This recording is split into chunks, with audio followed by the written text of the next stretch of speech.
The code of civil procedure 1908 CPC का ये हमारा लेक्चर नंबर 5 है। नेक्स्ट टॉपिक है हमारा जजमेंट। जजमेंट क्या होती है? तो जजमेंट को डिफाइन किया हुआ है सेक्शन 2 क्लॉज 9 में। तो जजमेंट से पहले देख लेते हैं जज का मतलब क्या होता है। तो सेक्शन 2 क्लॉज 8 में जज का मतलब बताया हुआ है। जज का मतलब है presiding officer of the civil court. तो सिविल कोर्ट का जो प्रिसाइडिंग ऑफिसर होता है उसको हम जज बोलते हैं। जजमेंट का मतलब क्या है? अच्छा, एक बात और कि सिविल कोर्ट का जो प्रिसाइडिंग ऑफिसर है उसको हम जज बोलते हैं। अब जज साहब जो डिसीजन देते हैं, यानी सिविल कोर्ट जो डिसीजन देता है, वो डिसीजन या तो डिक्री हो सकता है या ऑर्डर हो सकता है। ये बात हमें अच्छे से पता है। कुछ कंडीशन अगर सेटिस्फाई हो रही हैं तो वो डिसीजन डिक्री कहलाएगा, अदरवाइज वो डिसीजन ऑर्डर कहलाएगा। ये बात हमें पता लग चुकी है प्रीवियस लेक्चर से। नाउ जजमेंट का मतलब क्या होता है? तो सेक्शन 2 क्लॉज 9 में जजमेंट का मतलब बताया हुआ है कि जजमेंट क्या होती है। तो जजमेंट प्रोवाइड्स द रीजंस और grounds for the passing of the decree और ऑर्डर। डिक्री और ऑर्डर का मतलब क्या होता है? कोर्ट का डिसीजन। तो कोर्ट ने जो डिसीजन दिया है, चाहे वो डिक्री है या ऑर्डर है, कुछ भी कोर्ट का जो डिसीजन आया है, उस डिसीजन के पीछे क्या रीजंस हैं, क्या ग्राउंड्स हैं, यानी किन आधार पर, किन रीजंस पे, किन ग्राउंड्स पे कोर्ट ने ये डिसीजन दिया है, उस स्टेटमेंट को बोला जाता है जजमेंट। तो जजमेंट क्या होती है? जजमेंट एक स्टेटमेंट होती है जिसमें रीज़न दिए होते हैं जज साहब ने डिक्री या ऑर्डर पास करने के। तो जज साहब ने जो डिक्री या ऑर्डर पास किया है, जो डिसीजन दिया है, उसके रीजंस की जो स्टेटमेंट है कि भाई वो क्यों उन्होंने वो डिक्री या ऑर्डर पास किया है, उसका जो रीजनिंग है, वो रीजनिंग की जो स्टेटमेंट है उसको हम जजमेंट बोलते हैं। तो जजमेंट का मतलब क्या है? इट कंटेन्स द रीजंस और grounds for the passing of the decree और ऑर्डर। अब जजमेंट और डिक्री के लिए एक ऑर्डर नंबर 20 है जो हम डिटेल में आगे पढ़ेंगे ऑर्डर 20 को। लेकिन कुछ रेलेवेंट पॉइंट ऑर्डर 20 के जो जजमेंट और डिक्री की बात करता है। देखो सीपीसी में क्या है, एक तो सेक्शंस दिए हुए हैं हमें पता है, और सेक्शन के साथ साथ क्या दिया हुआ है, कुछ ऑर्डर्स दिए हुए हैं, और इन ऑर्डर्स के अंदर डिफरेंट डिफरेंट क्या है, रूल्स हैं। तो सीपीसी दो पार्ट में डिवाइड है, एक सेक्शन है और सेक्शन के साथ कुछ ऑर्डर्स हैं। इन ऑर्डर्स में बहुत सारे रूल्स हैं। अब ऑर्डर 20 जो है ये बात करता है जजमेंट और डिक्री की, जिसको हम डिटेल में आगे पढ़ेंगे। अब कुछ रेलेवेंट पॉइंट ऑर्डर 20 के। तो ऑर्डर 20 का रूल 4 क्या कहता है? ऑर्डर 20 का रूल 4 क्या कहता है कि जब when judgment are pronounced by a court other than a court of small cause it shall contain the following। तो ऑर्डर 20 रूल 4 ये बता रहा है कि जब भी जजमेंट देंगे जज साहब, तो अपनी जजमेंट में ये 4 बातें लिखेंगे। तो जज साहब की जो जजमेंट होती है उसमें ये 4 बातें आनी चाहिए, ऐसा ऑर्डर 20 रूल 4 ने कहा है। तो ऑर्डर 20 रूल 4 ने बताया है कि जब जजमेंट आएगी, जब जजमेंट सुनाई जाएगी, तो उस जजमेंट के अंदर ये 4 बातें, ये 4 चीज़ें आनी चाहिए। कौन कौन सी?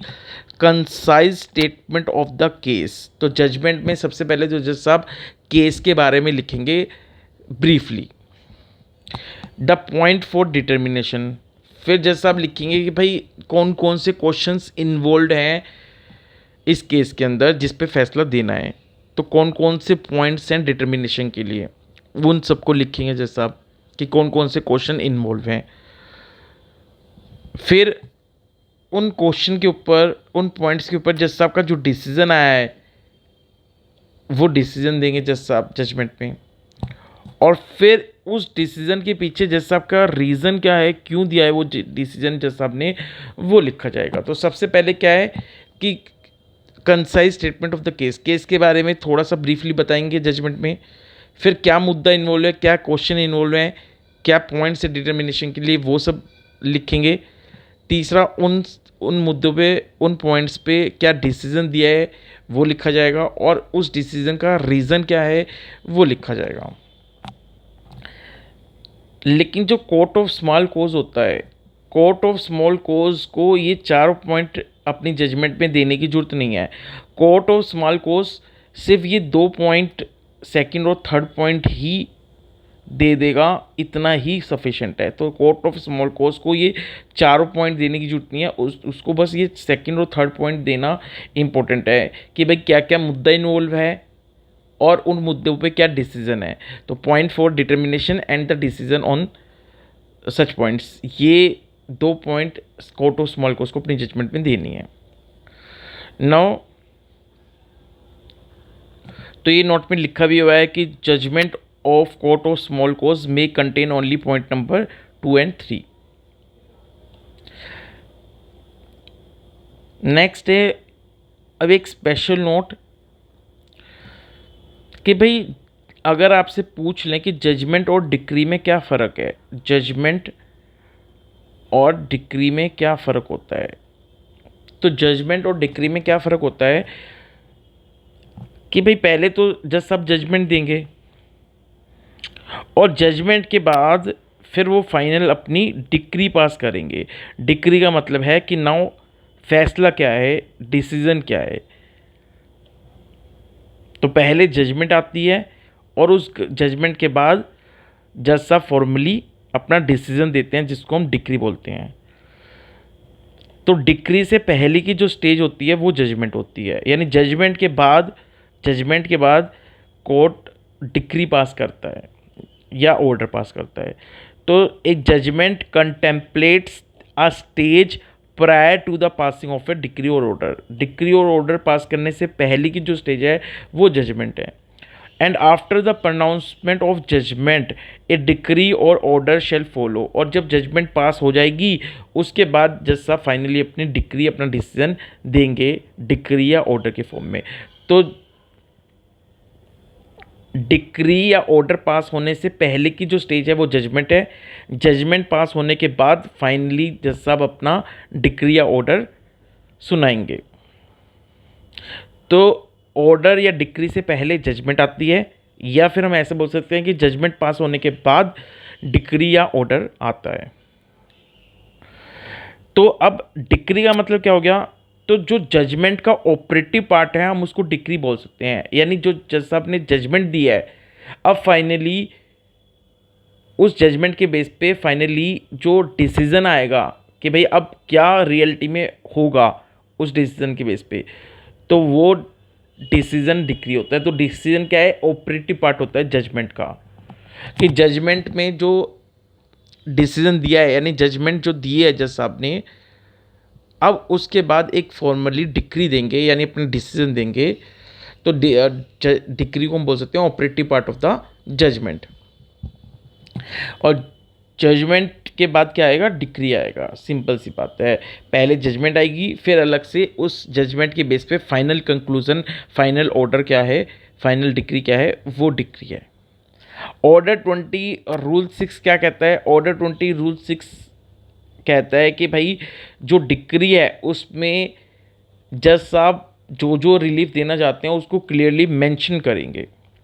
तो जज साहब जो जो रिलीफ देना चाहते हैं या जज कोर्ट ने जो जो रिलीफ दिए हैं उसको स्पेसिफाई, मतलब क्लियरली जजमेंट के अंदर क्लियरली वो लिखेंगे। तो